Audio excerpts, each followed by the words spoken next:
Olá, você está no canal Ide Pregai Audiolivros e hoje estaremos lendo o capítulo 3 do livro Os Caçadores de Deus. Sei que há mais, é o título. Se você ainda não for inscrito em nosso canal, peço a sua inscrição e que você possa também curtir os nossos audiobooks e também compartilhar com os seus amigos. Não sei quanto a você, meu amigo, mas existe uma paixão ardente em meu coração que sussurra, dizendo-me que existe muito mais do que sei ou conheço, mais do que tudo que já tenho alcançado.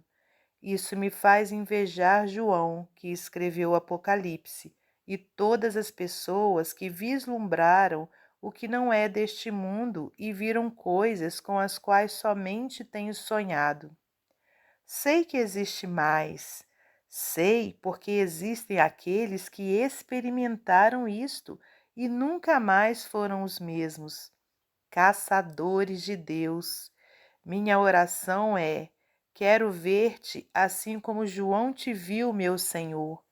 Em todas as leituras e estudos bíblicos que já fiz, jamais encontrei uma pessoa que realmente tenha experimentado um encontro com Deus e depois tenha se desviado ou se rebelado contra ele. Uma vez que você experimente o Senhor em sua glória, não há como virar as costas ou esquecê-lo. Isso é muito mais do que simples argumentos, teorias ou doutrinas. É experiência. É por causa disto que o apóstolo Paulo disse: sei em quem tenho crido, 2 Timóteo 1,12. Infelizmente, muitas pessoas na igreja diriam: eu sei coisas a respeito de quem tenho crido. Isso significa que nunca encontraram Deus em sua glória. As pessoas que vêm às nossas igrejas têm experimentado mais um encontro com homens e seus cerimoniais que um encontro com Deus e sua inesquecível majestade e poder. As pessoas precisam ter uma experiência como aquela que Saulo teve na estrada de Damasco, onde encontrou-se com o próprio Deus. Tal experiência evidencia a diferença entre a onipresença de Deus e a presença manifesta de Deus. O termo onipresença de Deus refere-se ao fato de que Deus está em todos os lugares ao mesmo tempo. Ele é aquela partícula do núcleo atômico que os físicos nucleares podem rastrear, mas não podem ver. O Evangelho de João aborda esta qualidade divina quando diz: e sem ele nada do que foi feito se fez. João 1:3. Deus está em tudo e em todos os lugares. Ele é a essência de tudo o que existe, é o vínculo que mantém unidos todos os componentes do universo e que sustenta a integridade de cada um destes componentes. Isso explica porque as pessoas podem estar em um bar embriagadas e de repente sentirem o convencimento vindo do Espírito Santo, sem que haja por ali um pastor, alguma música evangélica ou qualquer outra influência cristã. Deus está ali no bar com aquela pessoa, e ela, com a mente entorpecida pelo álcool, perde suas inibições para com Deus. Infelizmente, não é uma decisão baseada na vontade que move essas pessoas para Deus. Tal atitude é fruto da fome de seus corações. Suas mentes estão entorpecidas e seus corações famintos. Tão logo a mente se recupere, elas retornam ao estado inicial. Não foi um encontro válido, a vontade não foi quebrantada. Eis a receita para a miséria: um coração faminto, uma cabeça, mente, orgulhosa e uma vontade não quebrantada, quer dizer, insubmissa. Agora, se Deus pode fazer isto em um bar, por que nos surpreendemos com todas as outras coisas que Ele pode fazer por si mesmo? Muitas pessoas que não foram criadas na igreja dizem que na primeira vez que sentiram o toque do Espírito, não estavam em um culto. Tudo isso ilustra os efeitos da onipresença de Deus, o seu atributo de estar em todos os lugares ao mesmo tempo. A manifestação da presença de Deus. Embora Deus esteja presente em todos os lugares ao mesmo tempo, há momentos em que ele concentra a essência de seu ser em um local específico. É o que muitos chamam de presença manifesta de Deus. Quando isso acontece, há uma forte convicção de que o próprio Deus se fez presente em nosso meio. Podemos dizer que, embora ele esteja em todos os lugares, todo o tempo, existem momentos especiais em que ele está mais aqui do que ali, por alguma razão divina. Deus escolhe concentrar-se ou revelar-se. Se de uma maneira mais forte, Deus escolhe concentrar-se ou revelar-se de uma maneira mais forte em um determinado tempo ou lugar. Teologicamente falando, talvez este conceito possa perturbá-lo. Talvez você esteja pensando: espere um momento, Deus está sempre aqui, ele é onipresente. Sim, é verdade. Mas então por que ele disse: se o meu povo que se chama pelo meu nome se humilhar e orar e buscar a minha face? 2 Crônicas 7,14.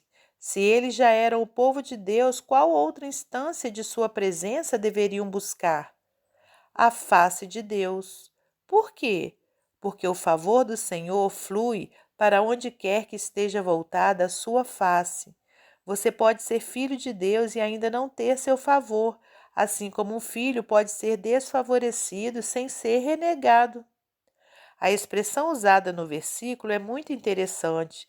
Deus disse a seu povo que se eles buscassem sua face e se convertessem de seus maus caminhos, então ele não só ouviria suas orações, como também sararia sua terra.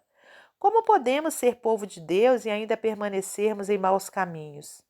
Talvez nossos maus caminhos expliquem o fato de estarmos satisfeitos somente com a proximidade de Deus, ao invés de desfrutarmos de sua presença. Sabe o que vai fazer com o favor de Deus? Sabe o que vai fazer com o favor de Deus se volte para nós? Nossa fome. Devemos nos arrepender, buscar a face do Senhor e orar. Deus, volte os teus olhos para nós e nós ficaremos na dependência de ti, guiados pelos olhos de Deus. Frequentemente, os cristãos só conseguem se guiar pela palavra ou pela profecia. A Bíblia diz que Deus quer que superemos isso e alcancemos uma instância mais elevada, marcada por um maior grau no ternura de coração para com Ele e por uma maturidade mais profunda que o permita que Ele venha nos guiar sob suas vistas. Salmos 32, versículo 8. No tipo de lar em que fui criado, bastava meu pai ou minha mãe me olhar de certa maneira que conseguiam o trabalho que queriam de mim. Se eu tivesse aprontando alguma, eles não precisavam dizer nada. Os sinais que seu olhar dirigia a mim davam-me as instruções de que eu precisava. Será que você ainda precisa ouvir alguém trovejar atrás do púlpito? Ainda precisa de alguma Ainda precisa de alguma enérgica profecia para endireitar seus caminhos? Ou você é capaz de ler a emoção de Deus através de sua expressão facial? Você é suficientemente sensível para que o olhar de Deus o guie e o convença do seu pecado? O que acontece quando Deus olha para você? Será que imediatamente você diz: não posso fazer isso, não posso ir por ali, não posso dizer isto, porque não agradaria ao meu Pai? Pedro foi convencido pelo olhar de Deus ao ouvir o cantar daquele galo, por isso chorou e se arrependeu.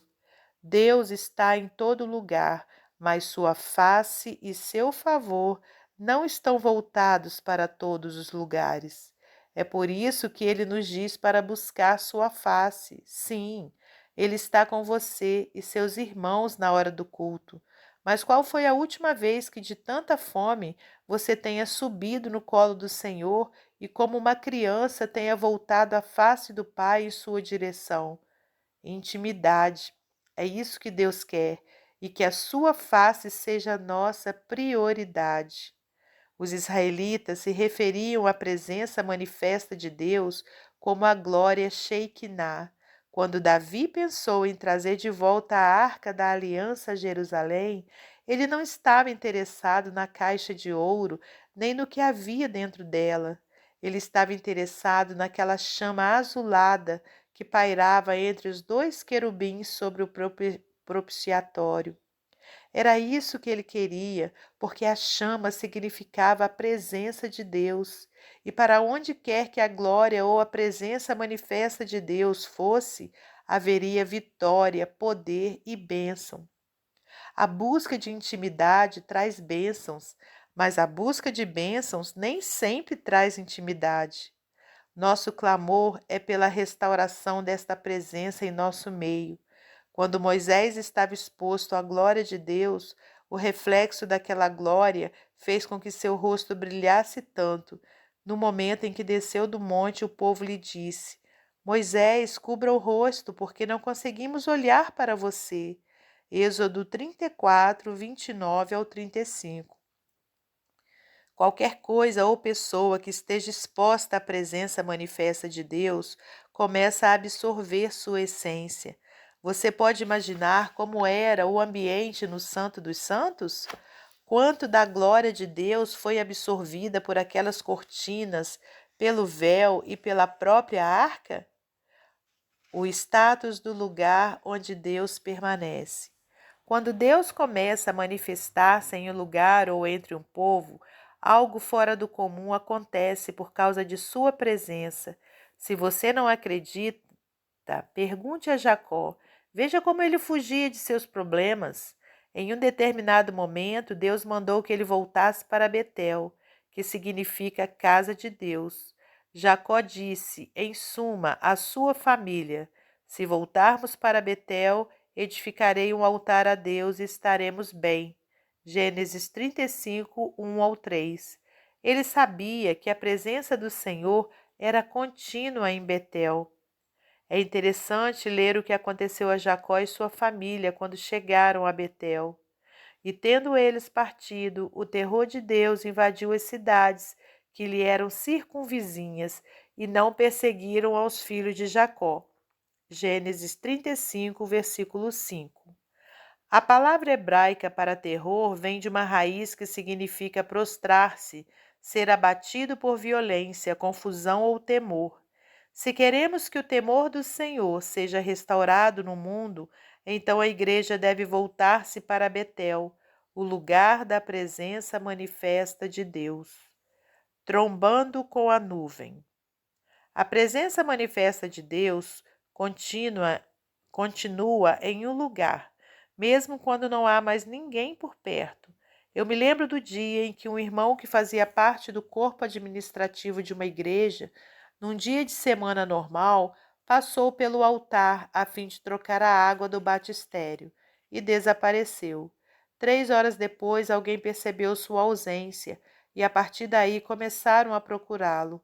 Quando acenderam as luzes do altar, encontraram o homem estirado no lugar onde ele caíra, após chocar-se com a nuvem da presença de Deus.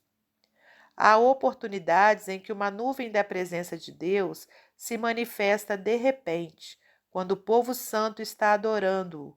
Isso causa arrepios. Parece a névoa da glória de Deus começando a se condensar e se solidificar ante os nossos olhos. Eu não consigo compreender isso, mas estou dizendo o que de fato acontece. Um dos pastores daquela igreja tinha um cunhado ateu. Na verdade, ele não era só ateu, era um anti-evangélico. Era o tipo de pessoa que sempre causava problemas e procurava discussões ferrenhas. Em meio à manifestação de Deus naquela igreja em particular, o tal cunhado telefonou para a esposa do pastor, que era sua irmã, e lhe disse: Estou embarcando para a casa de vocês. Dá para me apanhar no aeroporto? Quero passar uns 2 dias com vocês. O pastor sabia que algo estava prestes a acontecer, porque o cunhado nunca fizera isso antes. Quando ele chegou, era óbvio que não sabia bem o que estava fazendo ali. E lá estavam eles no carro tentando manter um diálogo, quando na verdade não tinham nada em comum. Conversaram um pouco a respeito do tempo e depois entraram num longo e embaraçoso período de silêncio. Quando passaram perto da igreja, o pastor disse: Esta é a igreja, acabamos de concluir algumas reformas. Como o homem nunca tinha visto a igreja e o pastor entendeu que aquela seria uma boa oportunidade para quebrar aquele silêncio incômodo, disse: Você não gostaria de entrar e dar uma olhada? Gostaria? Para sua surpresa, a resposta foi sim. Não estou pronto para isto. O pastor estacionou e abriu as portas da igreja. O cunhado estava atrás. E logo após, a esposa do pastor. Ele abriu a porta e no momento em que os pés do seu cunhado tocaram o chão da igreja, o homem rompeu em soluços e começou a chorar e a clamar: Meu Deus, me ajude, não estou pronto para isso, o que vou fazer? Então ele se agarrou ao pastor e disse: Diga-me como ser salvo agora. Ele se contorcia pelo chão e chorava copiosamente. O pastor conduziu seu cunhado a Cristo ali mesmo. O homem estava no chão, com metade do corpo para dentro e metade para fora da igreja. A esposa do pastor pacientemente segurava a porta aberta. Seu irmão ateu teve um encontro com a presença de Deus, que ali continuava como reflexo da manifestação de sua glória. Tão logo ele se recuperou, lhe perguntaram: O que aconteceu com você? Ele respondeu: Não sei como explicar. Tudo o que sei é que quando estava do lado de fora do prédio eu era um ateu e não acreditava na existência de Deus. Mas quando cruzei aquela porta o encontrei e sabia que era Deus. Sabia que tinha que me reconciliar, me senti muito mal com a minha vida. E completou: Era como se toda a minha força tivesse saído de mim. O que poderia acontecer em uma cidade ou região se tal força da presença de Deus se expandisse além da área da igreja? A unção e a glória. Quando a unção de Deus se reflete sobre a carne humana, faz com que tudo flua melhor. Uma das imagens bíblicas mais claras a respeito da unção e de seus propósitos está no livro de Ester. Esté estava sendo preparada para sua apresentação ao rei da Pérsia. Foi necessário 1 ano de purificação, durante o qual ela se banhava repetidamente em óleo perfumado, que curiosamente era feito dos mesmos ingredientes do óleo hebreu usado para unção e como incenso. 1 ano de preparação para uma noite com o rei. Uma consequência lógica é que depois de todos esses banhos com óleo perfumado, os homens que se aproximassem de Ester pensariam ou diriam: Como você está perfumada! E é claro que Ester não gastaria tempo com eles, assim como eu e você não deveríamos nos deixar levar pela aprovação dos homens. Sabe por quê? O propósito da unção não é buscar a aprovação dos homens, mas do rei. A aprovação do rei é muito mais importante. Davi foi ungido por Deus para depois ser coroado pelo povo. Ele buscou a aprovação de Deus mais do que a dos homens. Ele era um caçador de Deus. Temos desonrado a unção de Deus muitas vezes. Nos preparamos para ele, nos banhamos em sua doce, perfumada e preciosa unção. E depois disso, tudo o que fazemos é desfilar perante os homens. Acabamos sendo entretidos no caminho para a sala do rei e nunca chegamos lá. Deixamo-nos seduzir por outros amores de pouco valor. Precisamos lembrar que nosso rei não aceita nada que esteja manchado ou corrompido. Somente os puros estão aptos a ser admitidos nos aposentos do rei. Estou dizendo que corrompemos a unção de Deus quando dizemos: aquela foi uma boa pregação, ou aquele louvor estava realmente muito bom. E damos ao homem a glória e a atenção devidas a Deus, ou então buscamos a glória e a atenção vindas de homens. Nós estaríamos buscando assim agradar a carne, mas nunca a Deus. A unção realmente tem maravilhosos efeitos em nossas vidas. Ela quebra o jugo da opressão, mas isto é uma consequência. Por exemplo, quando me perfumo para minha esposa, fico, como consequência, perfumado para todos em redor. Mas o meu propósito é estar perfumado para minha esposa, não para os outros. O problema está em querer impressionar outra pessoa, desviando-se do propósito original da unção, que é encobrir o odor natural de nossa carne. Enquanto permaneceu na casa das mulheres, Esther recebeu óleos, especiarias e perfumes para a purificação. Submeteu-se a um processo destinado a transformar uma plebeia em princesa. Mais uma vez digo, o propósito da unção não é fazer com que fiquemos melhores, mais atraentes ou perfumados para os homens. Tudo isso é consequência da unção, cujo objetivo é encontrar favor diante do Rei. Nossa carne não cheira bem perante o Senhor e a unção nos faz aceitáveis para Ele. Esse é o processo através do qual Deus transforma plebeias em princesas, ou seja, em noivas em potencial. A unção pode fazer com que louvemos ou preguemos melhor, mas precisamos lembrar que ela, quer venha sobre nós individualmente ou sobre a congregação durante o culto, não é o fim, mas somente o início. Alguns se contentam em passear diante do véu, e assim desonram a unção que lhes foi dada. Não compreendem que o propósito da unção em nossa vida é nos preparar para entrar, ir além do véu, atingir o lugar onde a glória de Deus permanece continuamente. A sala do rei, o Santo dos Santos, espera pelos ungidos. No santo lugar, tudo era impregnado com o óleo da unção, até mesmo os trajes dos sacerdotes. Estes então tomavam o incenso moído e ungiam o ambiente. Tomará também Arão ou todo o que o suceder no sacerdócio, o incensário cheio de brasas de fogo de sobre o altar, diante do Senhor, e 2 punhados de incenso aromático bem moído, e o trará para dentro do véu. Porá o incenso sobre o fogo perante o Senhor, para que a nuvem do incenso cubra o propiciatório que está sobre o testemunho, para que não morra. Levítico 16, 12 e 13.